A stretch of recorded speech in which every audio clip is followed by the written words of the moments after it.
Hello guys, പുതിയൊരു വീഡിയോയിലേക്ക് എല്ലാവർക്കും സ്വാഗതം. എല്ലാവരും സേഫായി സെറ്റ് ആയിരിക്കുന്നു വിചാരിക്കുന്നു. നമ്മുടെ മനസ്സിലുള്ള ഒരു തോട്ടാണ്, അതായത് നമ്മളെല്ലാവരും മനസ്സിലുള്ള ഒരു തോട്ടാണ് പുതിയൊരു സ്റ്റാർട്ടപ്പും പുതിയൊരു ബിസിനസ്സും. നമ്മുടെ കൂട്ടത്തിൽ തന്നെ ബിസിനസ് സ്റ്റാർട്ട് ചെയ്ത് സക്സസ് ആയവരുണ്ട്, പൊട്ടി പോളിഷ് ആയവരുണ്ട്. ഞാനിപ്പോൾ പറയാൻ പോകുന്ന കാര്യങ്ങൾ ഒരു കൊച്ചു കാര്യം കേട്ടോ. അതായത് ഞാൻ UK വന്ന ശേഷം ഞാൻ ഹാരോ എന്നൊരു സ്ഥലത്താണ് താമസിക്കുന്നത്. സോ അവിടെ ഞാൻ കണ്ട ഒരു കാഴ്ചയാണ്, ഒരു സെലൂണാണ്.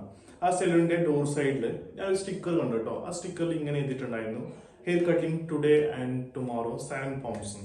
ഇവിടെ UK എന്താ വെച്ചാൽ ഹെയർ കട്ടിങ്ങിന് മിനിമം 10 to 15 pounds അവർ വാങ്ങുന്നുണ്ട്.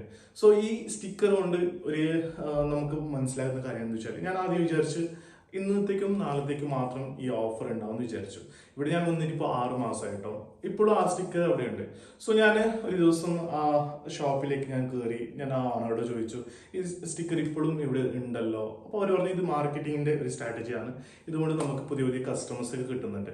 ഡെഫിനറ്റ്ലി എന്ന് വെച്ചാൽ ആ ഭാഗത്തേക്ക് ഇപ്പോൾ പുതിയൊരു കസ്റ്റമറോ പുതിയൊരു ആൾ വരുന്ന സമയത്ത് ആ സ്റ്റിക്കർ കാണുന്നുണ്ടെങ്കിൽ ഡെഫിനറ്റ്ലി അവർ വിചാരിക്കും ഇന്നത്തേക്കും നാളത്തേക്കും മാത്രം ഈ ഓഫറാണ്.